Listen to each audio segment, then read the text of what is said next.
मातेश्वरी जगदम्बा सरस्वती माँ के अनमोल महावाक्य।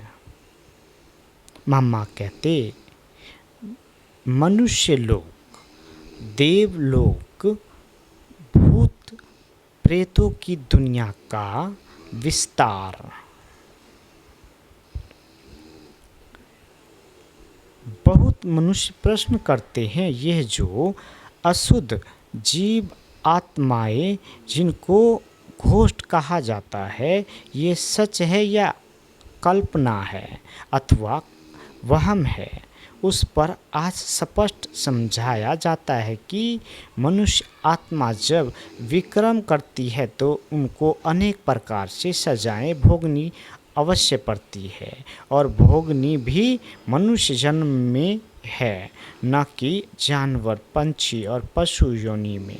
मनुष्य मनुष्य ही बनता है। मनुष्य आत्मा अलग है और जानवरों की आत्मा अलग है। मनुष्य कभी जानवर नहीं बनता और न जानवर कभी मनुष्य बन सकता है। उन्हों की दुनिया अपनी है, ये मनुष्य आत्माओं की दुनिया अपनी है। दुख सुख भोगने की महसूसता मनुष्य में जाती है, न कि जानवरों में। जब हम शुद्ध कर्म करने से सुख भी मनुष्य तन में पाते हैं तो दुख भी जरूर मनुष्य तन में ही आकर भोगना है, और ये ज्ञान सुनने की बुद्धि भी मनुष्य तन में ही रहती है, ना कि जानवरों में। मम्मा कहते, तो इस सृष्टि खेल में मुख्य पाठ मनुष्य का है।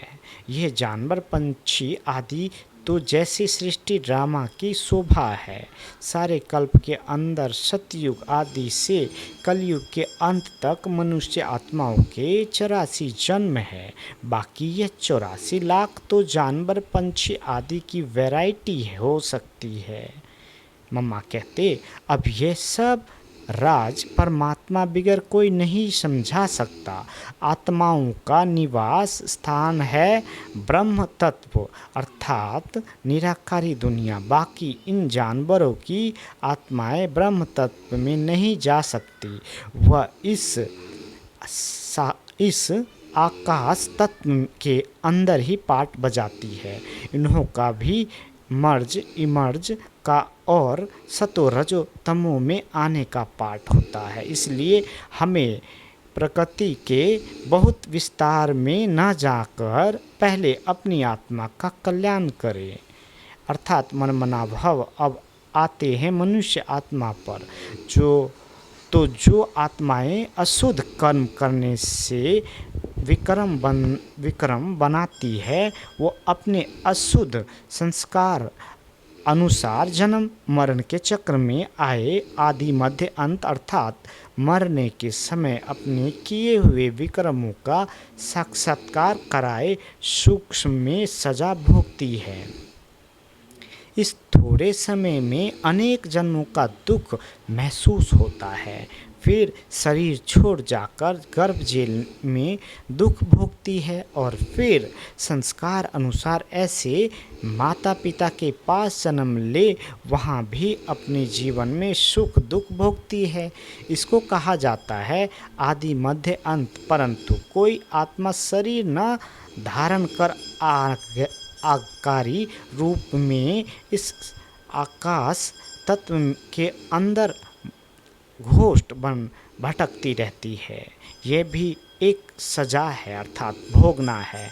उस अशुद्ध जीवात्मा के साथ किसी का हिसाब किताब होता है तो वो उनमें प्रवेश कर उनको दुख देती है, अर्थात हिसाब किताब चुकता कर फिर जाकर अपना शरीर धारण करती है।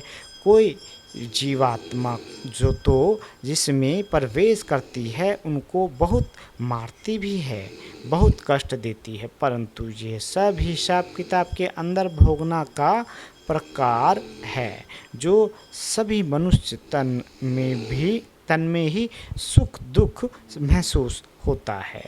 यह तो आपको समझाया गया है कि जो आत्मा मुक्ति धाम से इस साकारी खेल में आती है वो बीच में वापस मुक्ति धाम में जा नहीं सकती, परंतु अपने किए हुए अशुद्ध शुद्ध कर्मों अनुसार संस्कार ले दुख सुख के चक्र में आती है।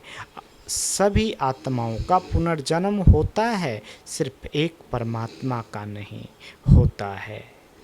अच्छा, ओम शांति।